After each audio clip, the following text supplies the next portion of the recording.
And we're live, guys. Welcome back to Beyond Straight Street. It's Wednesday, and we're back live with Jeff, my buddy Jeff. As you can see, he's got his Hoosiers colors on. Amen. And you told me about it, but why don't you tell everybody else why are you wearing all that red stuff, buddy? Well, I've lived a brilliant, beautiful life as a faithful, and the one thing that I'm kind of sharing today, and I'd like your opinions on this and some scripture backup, but I'm thinking that um, thoughts are important when they're perfect when they come into you, and all of a sudden you get overwhelmed with everything else, and then you don't pursue that thought. Well, a thought could be anything from uh, what you're going to do today all the way up to what you're going to do for the rest of your life. So that's what I want to talk about today, Mark. And because as our brains are super functioning because of how we were built and imagined as a unique identity on Earth, uh, the faith is in keeping without distraction. And I think we're distracted a lot. So I want to talk a little bit about that today. So the reason for the IU stuff is um, I played for IU, and a long time ago we won the first bowl victory because we had a coach that had a vision. Yeah, they made a movie about that, didn't they? Called Hoosiers? No, that's about the Little Five program with Oh, all okay. Well, see, that's why I'm asking, because I don't know any of this Well, stuff. I'm a Sigma Nu, so we definitely rode the bikes in that Okay. event, so it was kind of cool. But yeah, I played for Lee Corso back in the day, and he had a vision, and he was a very God-fearing man.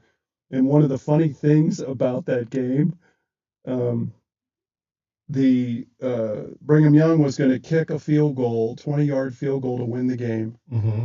And Lee went up to his priest, who he has always have on the field right next to him, and he said, I need a Hail Mary. I need can you do something about this, Father? Please do something about this. Right now. We need it right now.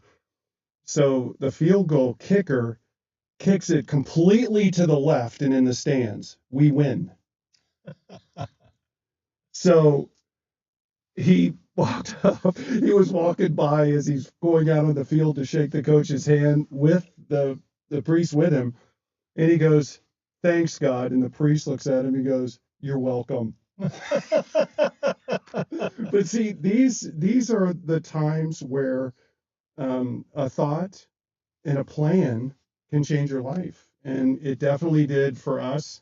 And now move it to Kurt Signetti.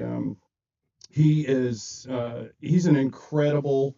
He comes from a small school, comes into Indiana, and gets us in the top 10. And now he's been number 2, undefeated the entire year, right? And I think there's a lot to do with pursuing your thoughts, Mm-hmm. creating a plan, and having that as a big part of your life. Yeah, well, to your point, then your main point, and guys, I think what we're talking about today is um, how do you imagine your life and create in God's plan for you out of thin air. I mean, like, how do you use your time, right? How do you use your time? How do you Yes. use your faith?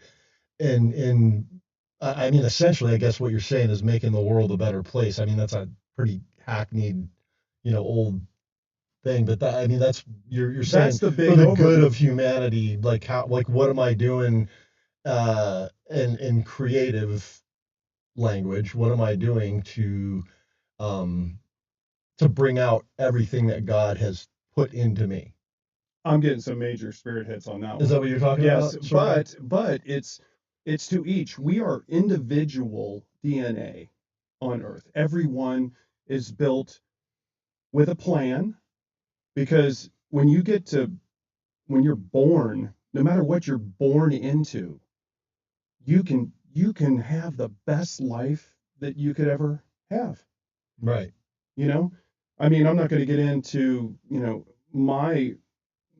my ability to be here on earth, but I was a single entity, unbeknownst, with my mom. And, my mom lived a beautiful life, and she still has a beautiful life, and met the right man that took a hold of me and taught me how to think. Yeah, I missed that when I was growing up actually, because my mom's boyfriend was not that way. Mm.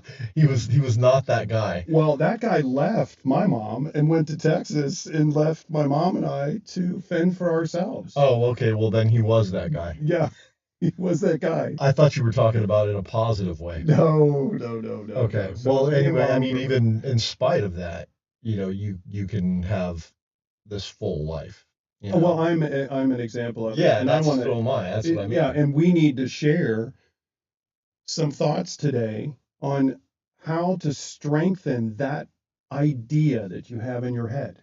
You have ideas. You have Right. things that you want to do. And but see, you've got commitments too. And you have to work around your commitments, and you have to be committed when you're committed. I can't believe that people get married too early. I can't believe that they just say, "Oh, this is the one for me." Well, give it some time and thought. Right. They just do it. Right. And the other thing that, I made that mistake 2 times already. me too.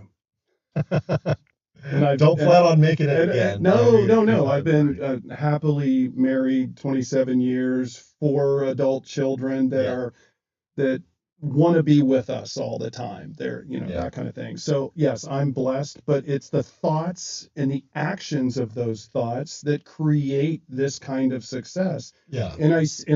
I'm walking Earth saying you can do this too. It's not that hard. Yeah. Well, for one thing, um, and tell me if I'm not on topic with what you're talking about, but I think I understand what you're talking about. And our lives, um, are ultimately going to be the sum of our choices. Correct. Okay. Correct. So, what we choose informs, you know, the things that come out of us. And I mean, we'll get to the end game there quickly, but I want to go back to the idea of identity first, because Hmm. our identity, as I mean, who God says we are, informs our choices. Hmm. It informs our attitude, and our attitude informs our choices. If you see yourself as a created being, loved by God, created in love by God, imagined by God from before creation, Amen. then your attitude is going to be, this is me. That's who I am. I'm not the guy who works at Johnson Controls, or I'm not the guy who works at Raytheon. Hmm. I am a child of the living God. I'm God's masterpiece from Hmm. Ephesians 2:10. I'm God's masterpiece, God's workmanship, created for all these things. So, where I would go with that is, if we're created in the image of a creative God, Yes. then naturally we're like Him in that way. He made Oh, us yes. He made us Yes. creative Yes. because He's creative. Yes. And so, when I say, then back to the attitudes and thoughts, uh, once your identity is established, and we could go into how that happens, through salvation and all that, but suffice it to say that it comes from just, it doesn't even matter, like you mentioned earlier before we got on air, that, well, you have to understand first. You don't have to understand. All you have to do is know, this is the way I need to go, and this is the person I need to follow, and He'll bring understanding Oh, through that. absolutely. God will bring Absolutely. understanding by Holy Absolutely. Spirit while we're pursuing Him. So what Jeff and I were talking about before we got on air was that he has a friend that is a guy who's confessed Christ, but he doesn't know if he's really living for God, or I would say in terms of that he's made Jesus Lord of his life yet. And so, what does that look like? And so, what I would say, and my answer to that, Jeff, would be, that once you've confessed Christ and once you've accepted Jesus as Lord, even if you don't understand, because we don't, and I mean, I didn't. I know you just shared that you didn't when you first became a Christian. I definitely know I didn't. And the only thing that I knew to do was follow that guy. Follow the guy on the middle cross. He knows what he knows where I need to be. He knows what he's Yes. talking about. Yes. Follow that guy. So, and do I understand why I'm following? Not really, except for the fact that he's the best thing that I've ever found in my entire life, and I don't even know why that is yet, you know? But through following him and through just saying, you know what? It doesn't matter if I understand. It doesn't matter if I get it. It doesn't matter if I have it all figured out. I'm following that guy. And by doing that, that is where the understanding comes. That could be, well, there's a little more than that. Because when you believe in yourself to follow, right, you have to have eyes wide open instead But of, let me stop you there. What's yourself? Who are you? That's your identity again. yes, identity. Who are you? Because Who I mean, am, if you're following yourself, what are you well, following? Are you following him? I'm following him. Well, yes, that's kind of a cool topic. I think we need to Because I mean, expound on that's that a what it little bit. comes down to. All your question comes down to at its root. If you did algebra in high school, lowest common denominator is what's your identity? What do you believe about God, and what do you believe about yourself? Correct. And do you believe the truth, which is what God says, or do you believe, what the world says, that you need to be successful, you need to Oh, have a nice car, you need to have a pretty wife, no, you need to no. be a Yeah. jock, you need to be, a musician that's making tons of money and got lavish houses and cars and all this stuff. I mean, because I mean, you're saying no, but there's a ton of people out in the world that do. That's what they No, aspire I'm to. saying yes to that, but in the eyes of thoughts being developed into that space and being a giving, loving Christian. You can do that. Absolutely, you can You do can that. do that. You can be the owner of the biggest company in the world and give back. You can give back. That's important. But see, when you come down to most people, they have an idea and it comes into them. And then they think, well, I'm going to go down a path, and they get disrupted because of challenges or things or whatever. And then all of a sudden they don't get to live their dream because they're going to blame it on somebody else, something else, this economy, whatever. You have to be able to overcome that stuff and develop the intelligence wrapped around your thought. Hmm.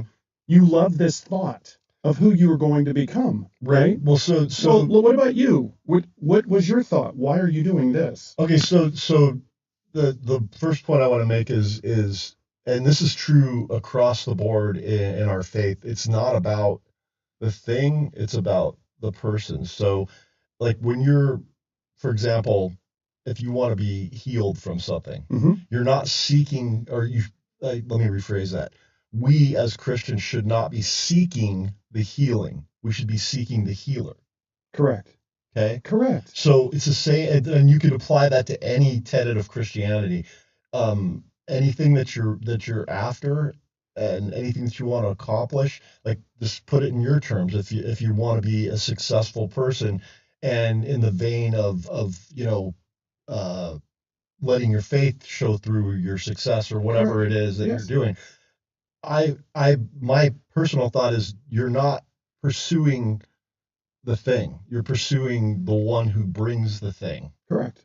And so, in that, what I would say is the answer is if you want to do that, don't pursue the thing, because the thing is your passion. Okay, so God, again, let's go back to the identity thing. Ephesians 2:10, God created us in Christ Jesus for good works before all time so that we would walk in them. All right? Yes. So Good if he works. created us for good works, then we know that we have passions. Hmm. Okay, that he created us with passions. But our passions have to be have to be rooted, grounded in who he says we are. Mm-hmm. And if they're not, then that's where you get people spinning off into outer space and, you know, losing their faith and cheating on their wives and, you know, getting put in prison and all that Amen. stuff and losing all their money because they pursue the thing and not the person, the gift and not the gift giver.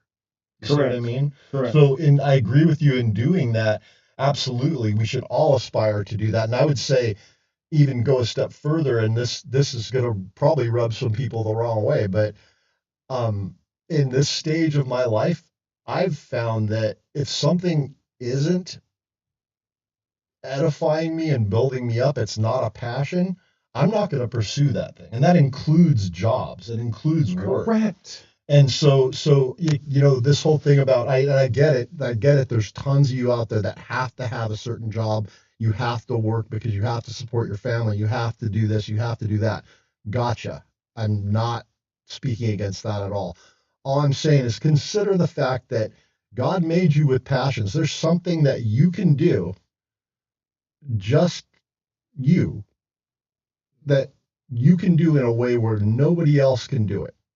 God made you perfectly and wonderfully to do this particular thing. And you know what it is because you've known it since you were a kid. Like when people say, you know, I want to be a vet or I want to be a doctor or whatever, there's something inside you that knows something. There's a you know, a voice inside of you. I'd say it's God. Brilliant. That's speaking to you even then, that's telling you you were made for a purpose. And so I think that whole thing of I want to be a doctor, I want to be a pilot, I want to be in the military, that's us figuring out what that is. And I think we lose that when we become adults.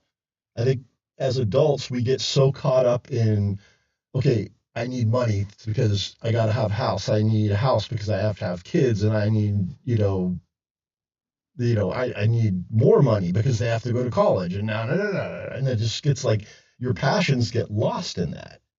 And what I believe God's desire for us is that pursue your passions first, because your passions are probably going to be the thing that is the success. That's going to be the success. The things that God has put in you from before all creation that he gave you to do, that you can do like nobody, I'm not even going to say better than anybody else, but not just unlike anyone else, like uniquely, I don't even care if it's making pastries or something like that. I mean, anything. If you can do it and you can do it well, you do it uniquely differently than anyone else does it.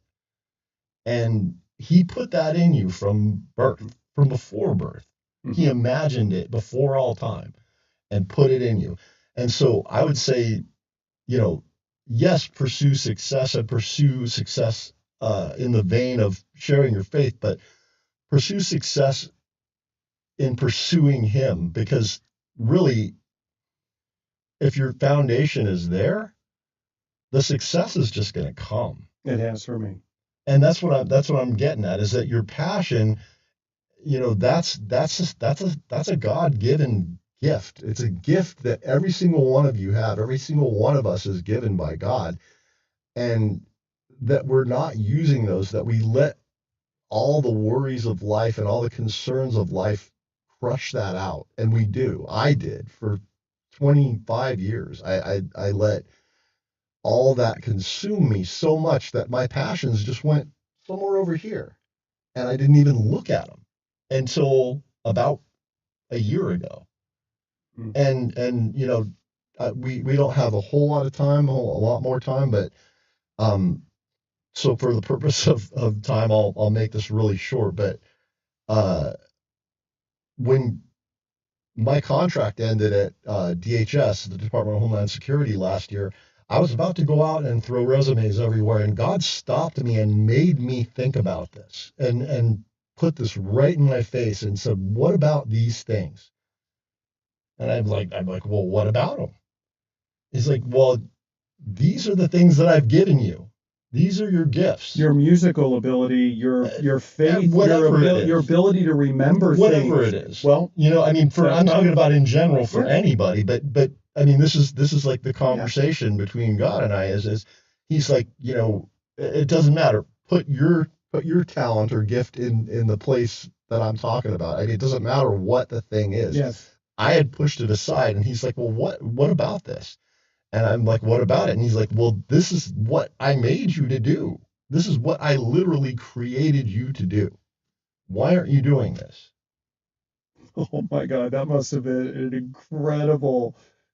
It was a slap in the face, is what it was. It was a wake up call. Yeah, that hurt your neck as it's. It was it was a wake up call. It was like you know, God going, okay, you know, so you want to do this, why aren't you doing it? So the people out listening, this is real, right? Because the same this thing is happened to me. absolutely This happens to people all the time. Yeah. And when you, if you're going down the road and you're happy and you're spiritual and you touch the Bible, you help others, then you're probably walking down the right path. But if it is, you're still searching and, oh, I want to do that. No, that looks better.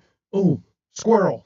Oh, you know what I mean? Well, no, but it's sometimes it's not even I want to do that or look at that. It's I have to do this or my life's going to fall apart. Yes. And that's I think that's the lie that the enemy tells us is that if you don't do and make money and do everything the world says you're supposed to do and have a house and have 2.5 kids and have, you know, a car and a second home and a that's somebody else's recipe. Well, but you know what I mean? It's somebody else. Somebody else is the enemy. And that is distraction in our world today. Yeah. It's getting worse and worse and worse. And maybe the next time we talk, we help folks figure out how to remove distraction from their life. It's coming to a head, and I mean, to give I mean, it's coming to a head in our world now. I mean, it's more now. I see it more now. I've been alive, you know, 56 years. That's not a long time, but it's long enough to have seen a couple of generations of children grow up, and it's worse now than it's ever been. And now it's to the point where it's gone so far that direction that the kids now are looking at the world like it's just futility. Yes. I mean, they can't afford a house. They can't get a good job coming out of college. Yes. College is a joke. And it's like, it's like, what else? Where do you turn? And I think, okay, you know, where I would tell you to turn is first look at Jesus and ask him, what, Lord, did you put me on this earth to do? If it seems futility to you, if all of it seems like in Ecclesiastes, I don't know if any of you are familiar with that book, but the first line in that book is vanity of vanities, says the preacher. All is vanity. And that's the way I see this generation, is they're looking at the world, they're looking around at all this stuff and going, what is this exactly? Well, I agree with that, and I just want to challenge everyone that's listening, and I want you to share with people. Remove the distractions of your life. Look up at the sun. Have it shine in your face. Well, first of all, we have to establish what distractions are, because now my definition of a distraction is way different than it used to be. So I used to see my passions as distractions. Oh. And now God flipped that completely on its head. And now I see, I did a podcast a couple of weeks ago on serving money. You know, you can't serve both God and money. And people think that means like, you know, you're greedy, or you can't be greedy. You can't, you know, pursue money and then love God at the same time. I think it's a lot deeper than that. I think it means that literally when you put your passions aside in favor of what the world says you have to do, you're serving money. Like if you're so worried that you're not going to have any way to take care of yourself, that you do whatever, that you would do a job you would never ever do. And you're pursuing that to the end that, okay, I have to do this or else my life's going to fall apart. That's the distraction. That's huge. That's a perfect way to say it to the audience, because look at yourself. Are you happy? I'm full with joy more than I've ever been. I mean, I've told some of you guys that know me, but for those of you who don't know me, since I've started this ministry, I basically gave up looking for a job and said, Lord, here I am. Here's all of me for once in my life. Here's all of me. And so it's at the same time the most joyful time in my life and sort of terrifying as well, because I at this point don't know where my income's going to come from. But what God's showing me is that that's not the focus. The focus isn't, are you going to be taken care of? I mean, in the book of Matthew, when he's talking about the flowers of the field and the birds of the air, and how much more will God do this for you if he does all this for them? You of little faith. And he looked at me and said, you of little faith. And I went, wow, you're right. You're absolutely right.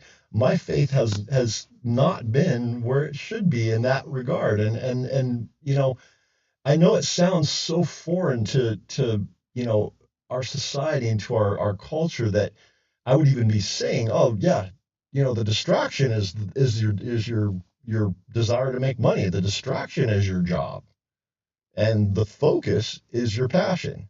Whereas it's I mean that's what I meant when we become adults. It gets flipped around. I mean, the world crushes our passions out of us just to survive. I mean, Mm-hmm. just not forget about making money and being a mogul or a success or anything like that. Just to put bread on your table, for crying out loud. The world makes you believe, and the enemy through the world makes you believe that if you don't do that, somehow you're not going to be taken care of. And what God has shown me lately is that no, remember the lilies of the field, remember the birds of the air. Look how wonderfully they're clothed. Even Solomon, the richest man in all creation, was not clothed as these are. And how much more will God clothe you, feed you, provide for you?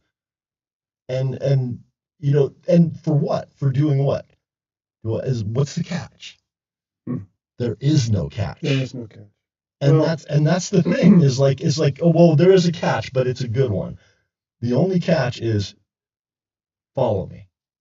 that's it. Trust me. That's it. But It's a trust fall. but there's some things that come with it. There's some Absolutely. there's true belief. There's a lot of things. All I want to say right here, right now, is that I love you. I've grown to love you over the short time we've known each other.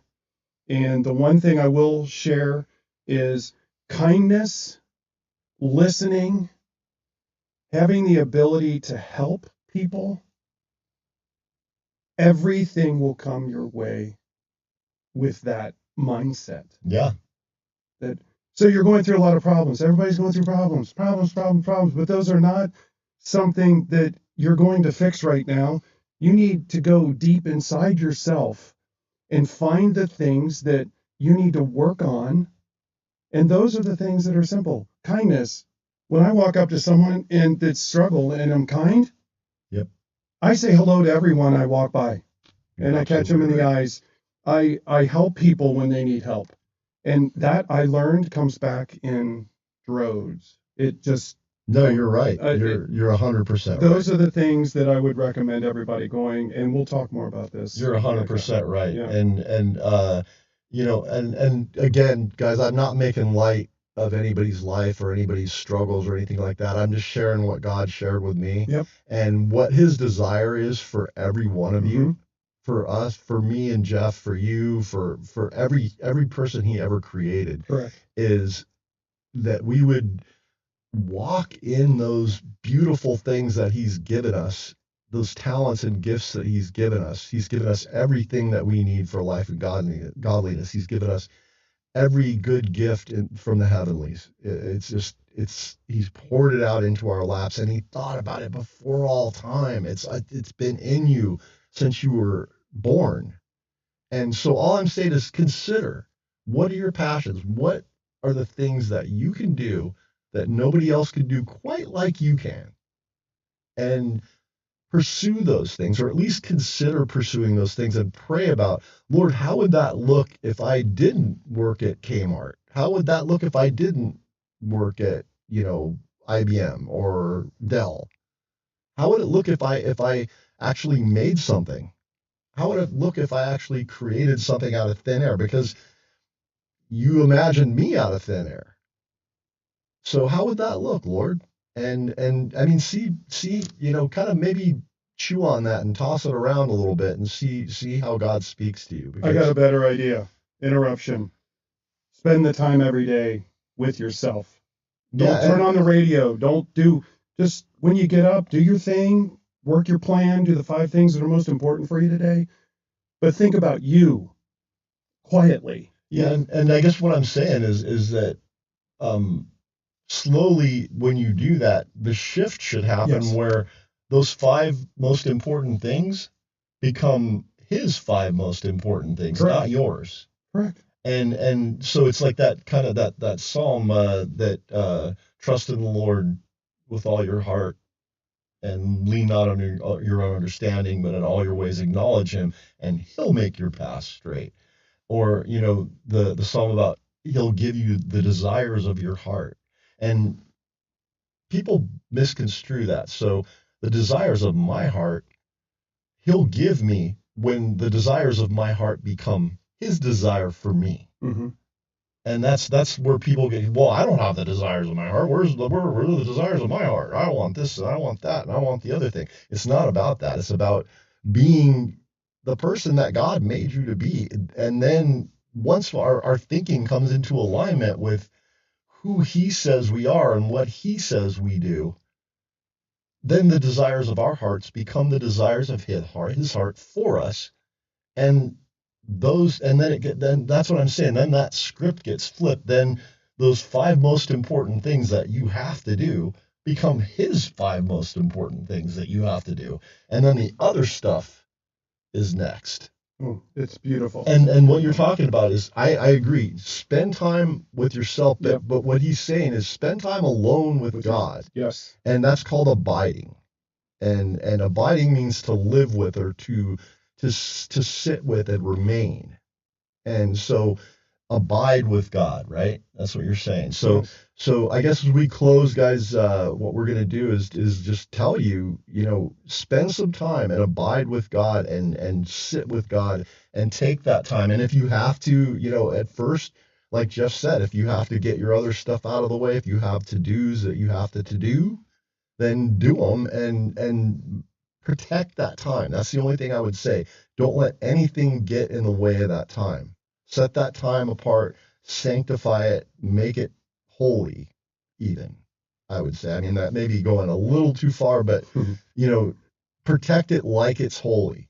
And what you'll see God do when you do that, you guys, is open up a whole new world to you. You will start thinking differently, you'll start acting differently, you'll start behaving differently toward other people. And you'll start taking care of yourself. Yeah, and your passions will change, Yes. and your goals will change, and everything will change. But it's about pursuing the gift giver, not the gift. And Yep. it's about pursuing the Savior, not pursuing salvation. You're pursuing the Savior. Thanks, Mark. This was an awesome time together. Thank you, Jeff. Oh my gosh. And we'll do it again next week if you want to. Absolutely, absolutely. All right, you Take care guys. of yourselves out there. Hey, have a great Wednesday, and we'll see you guys soon.